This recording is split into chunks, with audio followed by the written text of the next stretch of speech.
So, what's up mga ka-acid? Andito na naman si Cardo Talisay mga ka-acid.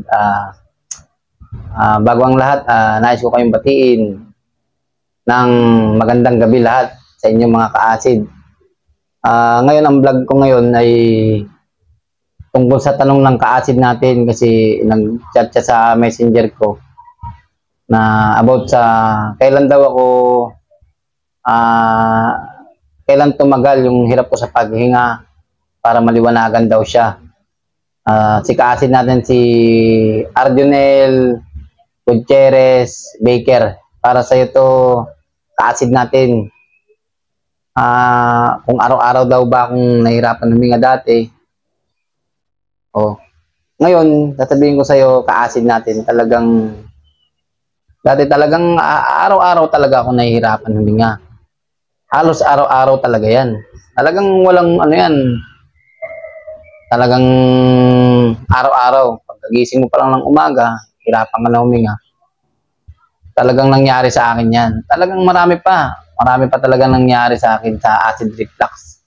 Ngayon, kita mo naman na medyo tumataba na tayo. Talagang tumaba na nga ako ng gusto. Dahil nakakain mo na lahat ng mga kinakain.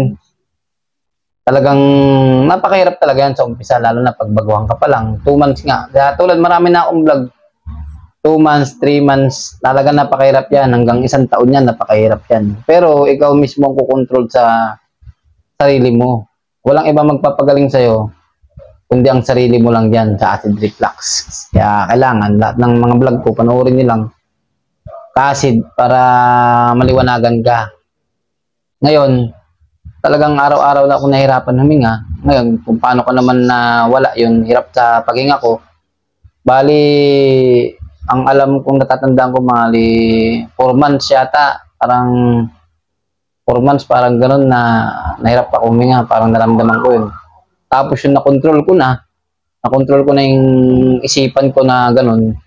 Kasi yung time na nasa ano talaga ako, yung time na tinatakbo na ako sa ambulansya, ayun nga, nilagyan ako ng oxygen.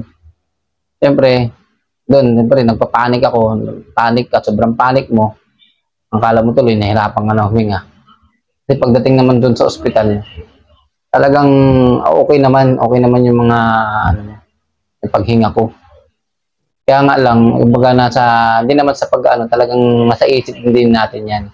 Kaya tayo nahirapan huminga. Ngayon, pag nakontrol mo yung isipan mo na talagang huwag ka lang magpanik, mawawala yan. Mawawala talaga yan mga ka-acid. Mahirap naman tanggapin na sa isip talaga. Siyempre mawawala talaga. Yan lang ang talagang masasabi ko dyan. Pero pag nakontrol mo yan ka-acid, yung isip mo na huwag mo tatakot kasi sobrang takot ka na nga. Kasi sobrang talagang daming experience din yan. Experience sa acid reflux na napakahirap. Kasi tulad yung pananakit ng tiyan, siyempre, pananakit ng ulo. Talagang napakahirap niyan, ka-acid. Ngayon, pag nagkaroon ka pa ng anxiety, yan na nga, napakahirap talaga niyan. Doon ka na nahirapan huminga. Kaya ganun yun, ka-acid. Araw-araw talaga ako nahirapan huminga. Ngayon, nawala naman siya, mga 4 months nawala.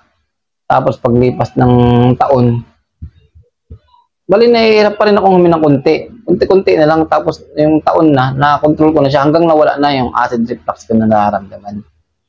Ganun lang yung mga ka-acid saya at sa mga baguhan, sa mga ka-acid natin dyan.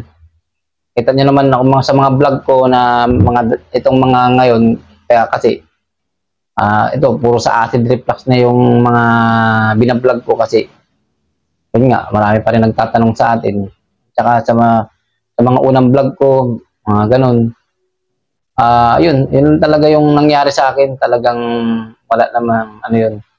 Ayun na talaga yung mga nangyari sa akin at sa mga nagtatanong sa gamot, ka-acid natin, ang ginamot ko talaga pantoprazole plus domperidone. Yan ang ginamot ko. Basta sasakit ng tiyan, basta sumakit yung tiyan mo, yan ang ginamot ko. Hiyangan din yan. Hiyangan din yan sa gamot. Iyangan din yan sa gamot, mga ka-acid. Kaya naman ako uminom ng gamot, syempre, masakit na masakit talaga yung tiyan ko. Kaya talagang ininuman ko siya ng gamot na pantoprazole damperedan. Marami naman akong ininom na gamot, dyan sa mga vlog ko rin. Yun lang, basta uminom ako ng gamot. Sinabi ko yung ano ng doktor. Ayun, tapos kumain ako, hindi na ako nagpagutom.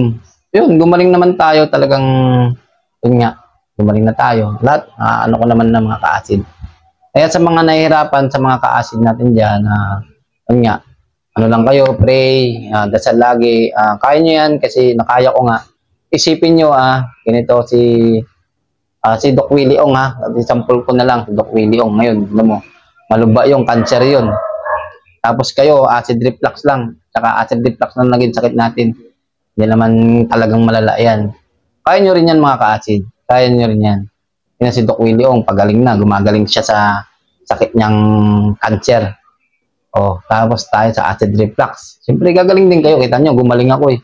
Siyempre, kayong mga nanonood, mga ka-acid natin dyan, gagaling at gagaling din kayo. Maghintay lang kayo ng tamang panahon, tsaka huwag kayo ma-stress. Pag na-stress kasi kayo, wala, talagang, ayun, mahirap naman. Talagang hindi na kayo gagawa ng mga gawain, na-stress na lang kayo, puro na lang ganito, ganyan. Lalo kayong magtrabaho, basta pagka alam niyo ng malakas, magtrabaho, tapos huwag niyo nang isip-isipin niya, huwag na kayo mag-isip ng mga negative, o lahat ng masasama. Tanggalin niyo na yan para, para maging kayo, back to normal. Kayo na yung dati. Magiging kayo na ulit yan. Kayo na yan. Tapos, yun na. Okay na kayo. Ayun. Kaya ganito na lang, mga ka-acid. Maraming salamat sa nanonood sa mga vlog ko. Hanggang dito na lang, mga ka-acid. Ingat kayo lagi and God bless. Cardo Talisay.